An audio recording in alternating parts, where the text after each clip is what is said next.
Now what is the damped harmonic oscillator. अब जो हमारे डेली ऑब्जर्वेशन है वो ये है कि जब सिंपल हार्मोनिक मोशन एक दफ़ा आप स्टार्ट कर देते हैं तो फिज़िक्स की रूल से, तो जो प्रिंसिपल है उसकी रूल से तो ये है कि वो कॉन्टीन्यूसली हमेशा के लिए कंटिन्यू रहनी चाहिए। यानी एक दफ़ा सिंपल हार्मोनिक मोशन आपने बॉडी को पुश कर दिया है तो it will be constantly perform the simple harmonic motion, but in our observation we see that after some time the body comes to the rest, और आहिस्ता आहिस्ता उसका एम्पलीट्यूड जितना आपने शुरू में दिया होता है वो कम होना शुरू हो जाता है, और एम्पलीट्यूड कम होते होते आखिरकार ज़ीरो पे आ जाता है। तो हम डैम्पिंग बोलते हैं। यानी आपकी what is damped harmonic oscillator, हमने इसकी इक्वेशन निकालनी है। An oscillator whose amplitude gradually decreases with time is called the damped harmonic oscillator। यानी वक्त अगर हम उसके ऊपर कोई फोर्स नहीं लगाते और एक दफ़ा उसको ऑसिलेशन एक एम्पलीट्यूड दे के उसे मूव करवा देते हैं तो आफ्टर सम टाइम, पहले तो ये ग्रेजुअली एम्पलीट्यूड कम होता है और कम होते होते ख़त्म होता है, तो ये जो डिक्रीज़ करना है gradually, that is called the damping. If an oscillator moves in an resistive medium, उसकी वजह ये है कि जिस मीडियम में मूव कर रहा होता है वो रेजिस्टिव मीडियम होता है, रेजिस्टेंस पेश करता है, इसकी वजह से उसकी जो फोर्स है वो वेलोसिटी जो है वो with the passage of time कम होना शुरू हो जाती है। It does work on the medium and energy of vibration reduces against the medium due to which amplitude decreases, क्योंकि उसको काम भी करना पड़ता है उस मीडियम के अगेंस्ट, उस मीडियम पे काम करना पड़ता है, और वो एनर्जी उसकी जो है वो आहिस्ता आहिस्ता रिड्यूस होती जाती है क्योंकि काम करने के लिए एनर्जी यूज़ करता है, और एनर्जी कम होते होते आखिरकार एम्पलीट्यूड जो है वो कम होना शुरू हो जाता है। अब हमने वो रेजिस्टेंस की जो फोर्स है, फोर्स ऑफ रेजिस्टेंस है, उसको डिस्क्राइब करना है। द फोर्स ऑफ रेजिस्टेंस जिसकी वजह से डैम्पिंग पैदा हो रही है, that is representing by F R, और ये किसके डायरेक्टली प्रोपोर्शनल है, वेलोसिटी ऑफ ऑसिलेटर के, and always oppose its motion. यानी जितनी ज़्यादा वेलोसिटी होगी उसके अगेंस्ट रेजिस्टेंस भी उतनी ही ज़्यादा होगी। तो F R is directly proportional to V, और नेगेटिव साइन ये क्या शो करता है कि ये वेलोसिटी को डिक्रीज़ कर रही है ये वाली फोर्स।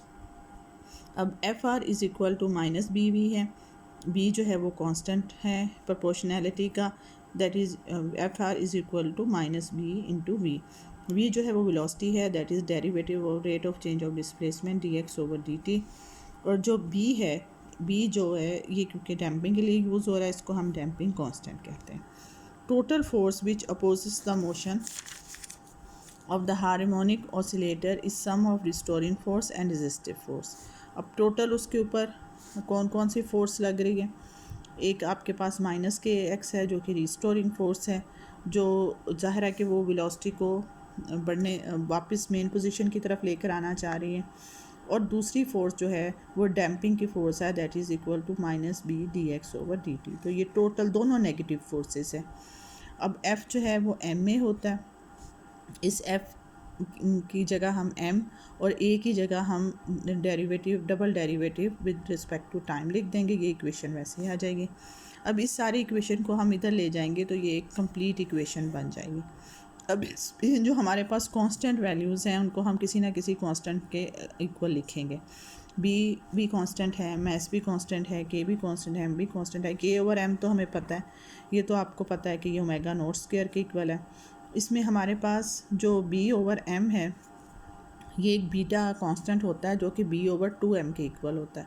अगर हम टू इधर ले जाएं तो B over M that is equal to two beta हो जाएगा, तो बी ओवर एम की जगह टू बीटा आ जाएगा आपका, के ओवर एम की जगह ओमेगा नॉट स्क्वायर एक्स आ जाएगा। अब इस इक्वेशन को हमने जब सॉल्व करना होता है, मैथ की तरफ आ जाएं तो हम अगर जैसे आप सेकेंड ईयर में या किसी मैथ की इक्वेशंस में उसको एक्स को किसके इक्वल ले लेते थे, किसी वैल्यू के, तो इसमें हम जो एक्स है ये आपने याद रखना है कि X is equal to A E raise to mu T, और के इक्वल ले लेंगे, एक्स को इसके इक्वल ले लेंगे, इसका पहला डेरिवेटिव लेंगे फिर डबल डेरिवेटिव लेंगे।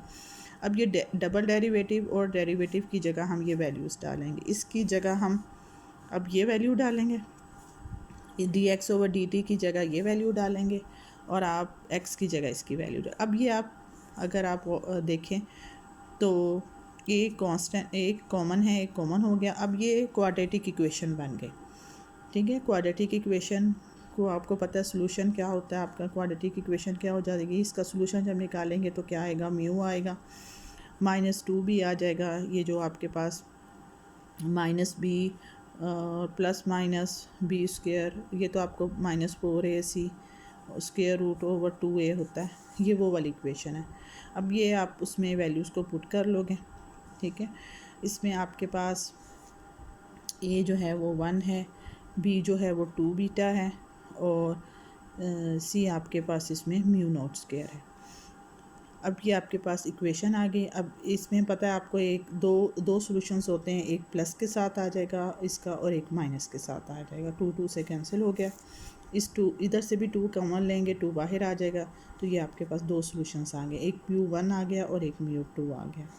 अब दीज 2 रूट्स हैं आपके पास, यानी x जो है, x की अब दो वैल्यूज़ हो गई हैं, एक x1 होगा और एक x2 होगा। x1 में हम a1 लिखेंगे, और क्योंकि पहले a लिखा था ना, अब दो वैल्यूज़ आ रही हैं, अब एक में a1 लिखेंगे और एक में a2 लिखेंगे। ये देखें, x इज़ इक्वल टू, पहले आपने इसके इक्वल लिया था, अब दो वैल्यूज़ आ गई x की, तो आपके पास a1 e⁻μ1t plus a2 e⁻μ2t आ गई। अब हम μ1 की वैल्यू डाल दी आपने, ये जो μ1 की वैल्यू निकाली थी, μ2 की वैल्यू भी आप निकाल चुके हो, वो आप μ2 की जगह लिख देंगे। अब इसमें अब अगला काम ये करेंगे कि जो चीज़ें कॉमन हैं वो हम कॉमन ले लेंगे। अब ये देखें, इसमें ये भी है, दोनों में ये कॉमन है, e⁻−βt, अंदर आपके पास ये इक्वेशन आ जाएगी। अब ऑसिलेटरी मोशन तभी पॉसिबल है, बीटा जो है वो स्मॉल होगा, बीटा जो है वो डैम्पिंग फैक्टर है, तो beta should be very small. Omega naught, अगर एंगुलर वेलोसिटी ज़्यादा होगी और डैम्पिंग कम होगी तो ही ऑसिलेशन होगी। अगर हमारा बॉडी ऑसिलेटरी मोशन में है तो ओमेगा नॉट स्क्वायर को हमेशा बड़ा होना चाहिए बीटा से, यानी ओमेगा नॉट इधर आएगा और बीटा जो है वो इधर होना चाहिए। तो इस करने के लिए अब हमें क्या करना, लेकिन हमारे पास यूँ है, beta square minus omega naught square, इसमें से हम -1 कॉमन लेंगे जो कि स्क्वायर रूट आएगा, और अंदर हो जाएगा omega naught square minus beta, और ये आपको पता है -1 स्क्वायर रूट जो है वो आयोटा के इक्वल है। अब हमारे पास जो ये वाली इक्वेशन है, इसको हम ओमेगा के इक्वल कह देंगे, ये ओरिजिनल है आपके पास, और इसमें बीटा जो है वो डैम्पिंग है, डैम्पिंग के बाद जो आपके पास बचेगा वो ओमेगा बचेगा, यानी इस सब की जगह हम ओमेगा लिख देंगे। अब इसका मतलब है ये वैल्यूज़ पुट कर देंगे इस इक्वेशन में, आपके पास ये वैल्यूज़ आ जाएंगी। इसमें आप e⁻⁻ हो तो एक दफ़ा इसको कॉस के साथ लिखते हैं, और ये कॉम्प्लेक्स नंबर है आपका, कॉम्प्लेक्स की जो आपके पास आपने किया हुआ चैप्टर वो है, ये cos ω t आ जाएगा, आयोटा sin ω t, और इसमें ये नेगेटिव है तो एक cos ω t minus sin ω t आ जाएगा। कॉमन ले लेंगे, ये आपके पास इक्वेशन नंबर 3 आ जाएगी। अब मसला है a+2 का और a-2 का। The solution problem is possible जब a और a2 जो हैं वो कॉम्प्लेक्स कॉन्जुगेट हो, यानी a1 की अगर ये वैल्यू हो और a2 की ये वैल्यू हो, क्योंकि ये आप आयोटा वाली वैल्यूज़ देख रहे हो, इसमें कॉम्प्लेक्स नंबर आ रहे हैं।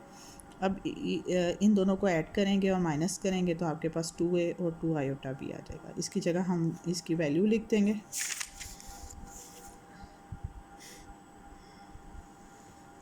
अब अगर हम इसको यूँ लिखें, 2a इज़ इक्वल टू, आपके पास ये जो 2a है और 2 आपके पास आयोटा ज़रब आयोटा माइनस हो जाएगा, ठीक है, यहाँ माइनस आ जाएगा, और आपके पास 2b रह जाएगा। तो 2b को आप जो है वो 2a जो है वो आप ले लें एम्पलीट्यूड, 2a जो है xm cos फाई ले लें, और 2b जो है वो xm sin फाई ले लें। ये वैल्यू आप डालेंगे तो आपके पास ये इक्वेशन आ जाएगी। इसको बंद करें, cos ओमेगा t। अब इसमें जो फैक्टर आप देख रहे हो, अब x क्या आया आपके पास, x में xm भी है, e⁻−βt cos omega t plus 5, बाकी सारी इक्वेशन वही है, लेकिन आपके पास ये एक डैम्पिंग फैक्टर आ गया है जो कि e⁻−βt है। अब इसमें बीटा की वैल्यू आपने क्या डाली थी, b/2 है।